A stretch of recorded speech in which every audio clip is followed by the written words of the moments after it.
एक बार फिर से हम मौजूद हैं रायपुर जिले से लगभग 36 किलोमीटर की दूरी आरंग में, और आरंग से रिलेटेड आज बेहतरीन जानकारी आप सभी के साथ साझा करने वाला हूं कि असल में आरंग को आरंग क्यों कहा जाता है। आप पहले भी आरंग के बारे में बहुत सारी चीजें जानते होंगे, आपने गूगल भी किया होगा, क्योंकि आरंग को मंदिरों का शहर भी कहा जाता है। लेकिन असल में आरंग को आरंग क्यों कहा जाता है, इसकी एक बड़ी ही दिलचस्प कहानी लेकर के आप सभी के बीच आज फिर से मैं आ पहुंचा हूं। दरअसल द्वापर युग की एक कहानी है।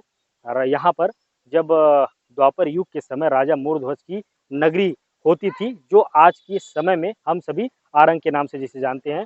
तो एक बार भगवान श्री कृष्ण और अर्जुन में दोनों के बीच एक शर्त लगी कि मेरा सबसे बड़ा भक्त मोरध्वज है, और मोरध्वज के पास आज हम लोग जाने वाले हैं। ये साबित मैं करने वाला हूं कि असल मायने में सही में मोरध्वज ही मेरा सबसे बड़ा भक्त है।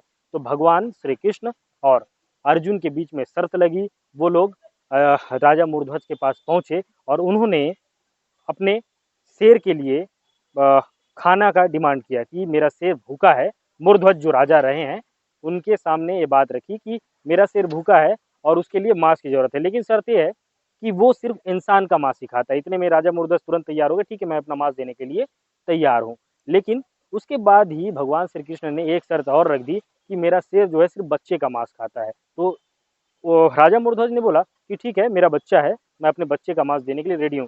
इतना सुनते ही भगवान श्री कृष्ण ने एक और शर्त उनके सामने रख दी कि जब आप दोनों यानी कि भगवान मूर्ध्वज, जैसा कि आप तस्वीर में देख रहे हैं, भगवान राजा जो कि आरंग के राजा रहे हैं एक समय में, द्वापर युग की ये बात है जिस समय की मैं कहानी आप सभी के साथ साझा कर रहा हूँ। राजा मूर्ध्वज और रानी पद्मावती के सामने भगवान श्री कृष्ण ने एक शर्त रख दी कि जब आप अपने बच्चे को बीच से काट करके मेरे शेर के लिए दान देंगे, तब आप दोनों की आंखों में आंसू नहीं आनी चाहिए। अगर आपकी आंखों में आंसू आए तो इस दान को मैं स्वीकार नहीं करूंगा। इतने में राजा मूर्ध्वज तुरंत तैयार हो गए, ठीक है मैं अपने बच्चे का बलिदान देने के लिए तैयार हूं। और उतने में ही आप देखेंगे कि राजा मूर्ध्वज रानी पद्मावती बीच में ताम्रध्वज जो कि उनके पुत्र का नाम है वो बैठे हुए हैं, और वो आरी से अपने बच्चे को काट करके दान दे रहे हैं, जो कि आप तस्वीर में देखिए। तो मतलब अपन ये कहानी है आरंग की, जहां पर भगवान श्री कृष्ण और अर्जुन के बीच शर्त लगी थी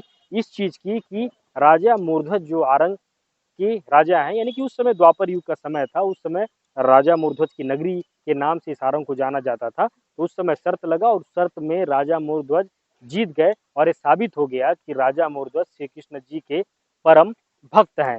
ये कहानी का एक पहलू है। एक पहलू ये भी है कि इसके बाद लोग इस आरंग को, जो कि रायपुर से लगभग 36 किलोमीटर की दूरी पर है, उसे आरंग के नाम से कैसे जानने लगे। तो एक बार फिर से उस तस्वीर को मैं दिखाऊंगा आपको, अच्छे से फिर से समझाऊंगा कि राजा और रानी अपने बच्चे को जिस आरी से काट रहे हैं, दरअसल उस आरी में भी उस चीज का उच्चारण पूरी तरीके से बताया गया है कि आरंग का नाम आरंग क्यों पड़ा गया है। तो आरा है, 4-5 प्रतिमाएं आपको दिख रही है, भगवान श्री कृष्ण की, अर्जुन की, रानी पद्मावती की और राजा मूर्धज की, और बीच में उनके पुत्र बैठे, और बाजू में एक शेर है। और उसी शेर की भूख को मिटाने के लिए भगवान श्री कृष्ण अपने परम भक्त के सामने अपने बच्चे का बलिदान मांग लिया था। तो उन्होंने भी हंसते हंसते अपने परम पूजनीय गुरु यानी कि श्री कृष्ण को अपने बच्चा हंसते हंसते दे दिया था। उनकी आंख में आंसू भी नहीं आए थे। तो सामने आरा है और अंग है, यानी कि जिस आरी से राजा मूर्ध्वज और रानी पद्मावती ने अपने बच्चे को काट करके श्री कृष्ण के भूखे शेर को दान दिया था, उनका अंग आरा प्लस जिसको काटा था जिस अंग को, ये दोनों मिल करके आरंग बने, और जिसे आज हम आरंग के नाम से जानते हैं। और इस आरंग की कहानी भी बहुत अच्छी है, निराली है, बहुत बेहतरीन है। आरंग को मंदिरों का शहर भी कहा जाता है, क्योंकि छत्तीसगढ़ में के बारे में अगर आप जैसे गूगल पर सर्च करते हैं तो छत्तीसगढ़ के साथ साथ बहुत से ऐसे पर्यटन स्थल के बारे में जब आप सर्च करते हैं तो आरंग को मंदिरों की नगरी भी कहा जाता है, जो कि छत्तीसगढ़ में है और रायपुर से 36 किलोमीटर दूरी पर है। क्योंकि एक लाइन भी है हमारे लिए, छत्तीसगढ़िया सबले बढ़िया। तो सबले बढ़िया का जो एक लाइन है जो छत्तीसगढ़ को एक्चुअल में पूरा करती है, छत्तीसगढ़िया सबले बढ़िया। इसी तरीके की बहुत से बढ़िया बढ़िया चीजें हैं जो छत्तीसगढ़ को असल में सबले बढ़िया का तबका देती है। और इसके बाद राजा मूर्धज जो है अपना शर्त जीत गए, और रानी पद्मावती और राजा मूर्ध्वज से श्री कृष्ण जी इतने प्रसन्न हुए कि जिस बच्चे को उन्होंने काट करके भगवान श्री कृष्ण के शेर के लिए अर्पित कर दिया था, उससे भगवान श्री कृष्ण इतने खुश हुए कि कुछ क्षण के बाद ही प्रसन्न होकर के उन्होंने राजा मूर्ध्वज और रानी पद्मावती के बच्चे को पुनः जीवन दान दे दिया।